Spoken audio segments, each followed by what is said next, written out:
Saudaraku rahimakumullah, ada kisah inspiratif dan kisah ini adalah kisah nyata yang tidak akan terjadi dimanapun oleh siapapun karena pelakunya adalah saya sendiri. Cerita ini cerita misteri. Untuk itu saya tak minum dulu biar rasa merinding hilang. Ya Allah, kopinya nikmat. Perempuan bergaun biru. Peristiwa ini terjadi ketika saya bertugas di Palembang.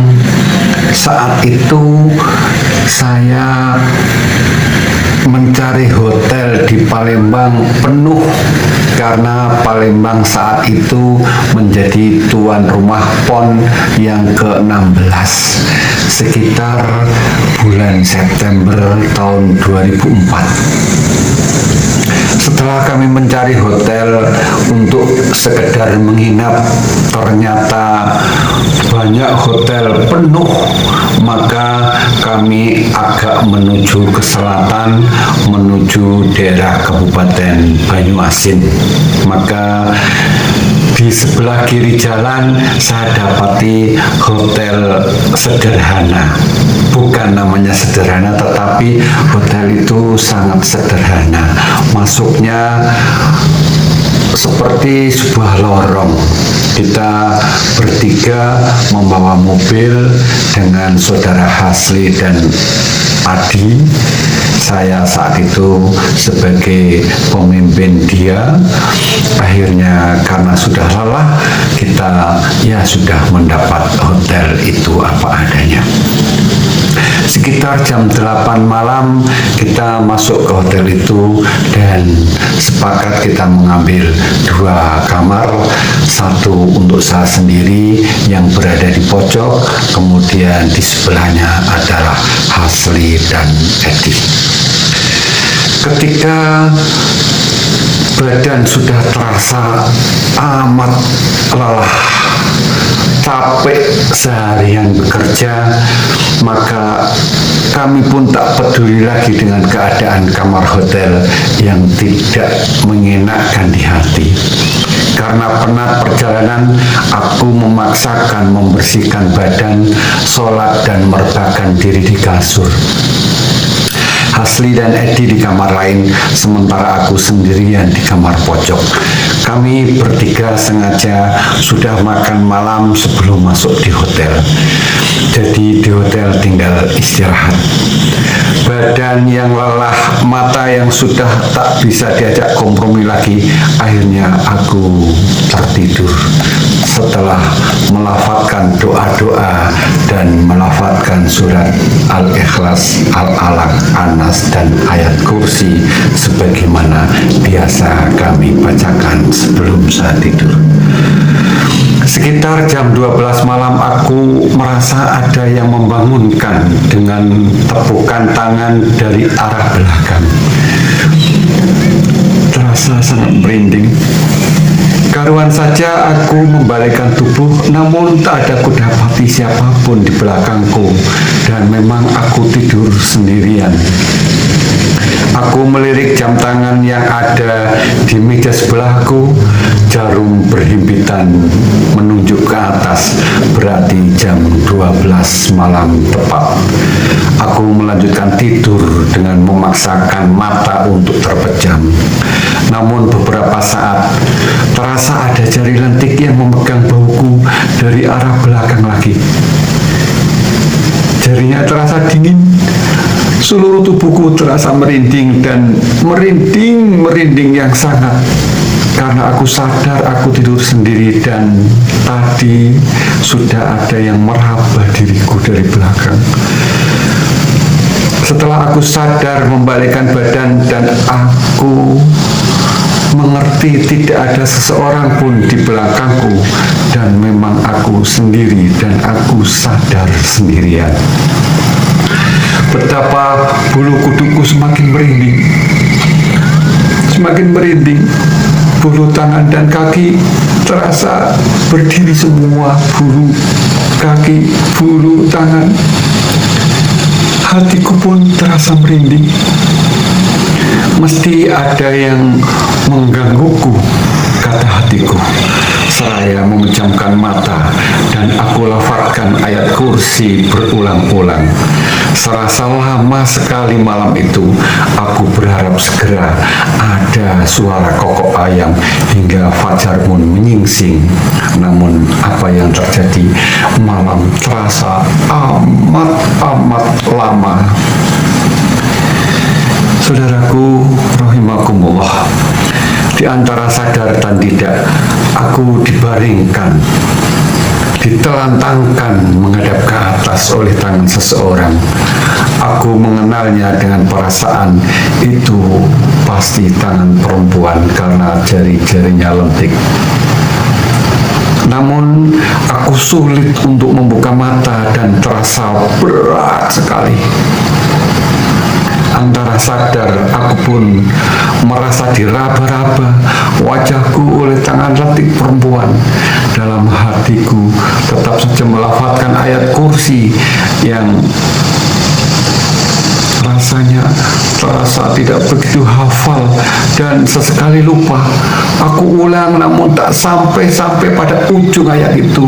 Entah mengapa, padahal ayat kursi bagiku sangatlah hafal di luar kepala. Namun saat itu aku tak sanggup melafazkannya. Aku mengulang namun tetap saja tak sampai pada ujung ayat kursi itu. Badan ini terasa sangatlah berat. Bukan berat karena beban atau lelah perjalanan, namun aku ditindih oleh berat sesuatu yang aku tidak melihatnya dan merasa seluruh badan aku pun istighfar, astagfirullahaladzim.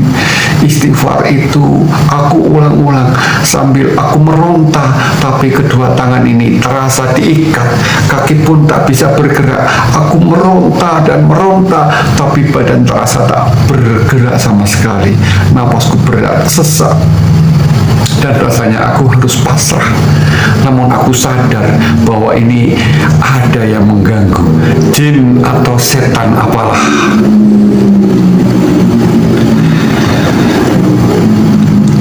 Kemudian tak mampu lagi aku bergerak. Akhirnya aku berteriak sekuat-kuatnya, bermaksud Hasli atau Edi mendengar teriakanku atau siapapun yang mendengar agar bisa membangunkan aku. Namun rasanya teriakanku tak terdengar oleh siapapun. Badanku semakin tertindih dan dada semakin terasa sesak. Hampir aku pasrah. Namun aku sadar, masa aku harus mati dengan begini? Ataukah inikah yang namanya nazak, sakaratul maut? Aku sadar bahwa mati memang tidak harus dengan sakit atau musibah jalanan atau jatuh dari pohon. Bisa saja dengan begini aku harus mati. Akhirnya aku lafazkan kalimat-kalimat thayyibat, la ilaha illallah, la ilaha illallah. Lafaz itu aku ulang-ulang dan aku ulang-ulang dalam hati karena mulutku, bibirku tak mampu untuk melafazkan kalimat-kalimat itu, walaupun kalimat itu sudah biasa aku lakukan, aku lafazkan. Setelah saya mengulang-ulang, akhirnya aku tak mampu mengatakan itu. Aku sadar aku harus mengucapkan Allah, Allah, Allah, kalimat yang sangat singkat. Itu pun aku tak mampu mengucapkannya dengan benar.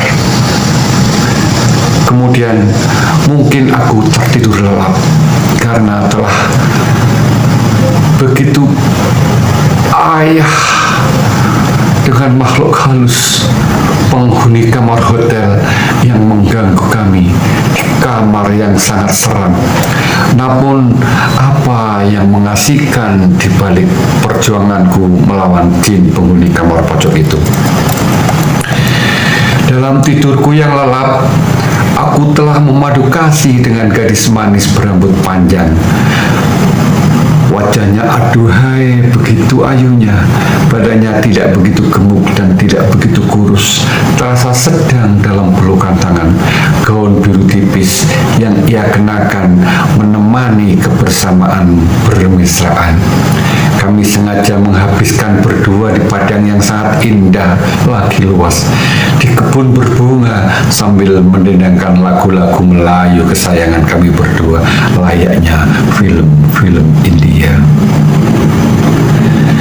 Mengasihkan, terlena, hingga kami mereguk nikmatnya badani, serasa melayang di langit surgawi, di antara suara sungai yang menambah indahnya saat itu, dan dengan desiran angin yang sepoi, yang aduhai, indah dan nikmat, layaknya di tepian surga. Tapi saudaraku sekalian, sekejap aku pun terbangun karena kaget mataku melihat gadis ayu berambut panjang bergaun biru itu masuk ke tembok kamarku sebelah barat. Aku sadar gadis itu yang baru saja bermesraan berdua denganku membawaku ke khayal mimpi yang sangat indah, namun aku menjadi takut dan takut ketika jam tanganku masih menunjukkan pukul 1 malam. Gadis itu menembus tembok, keluar dari tembok. Aku ingat persis. Berarti jam itu masih jam 1 malam dan gadis itu telah pergi.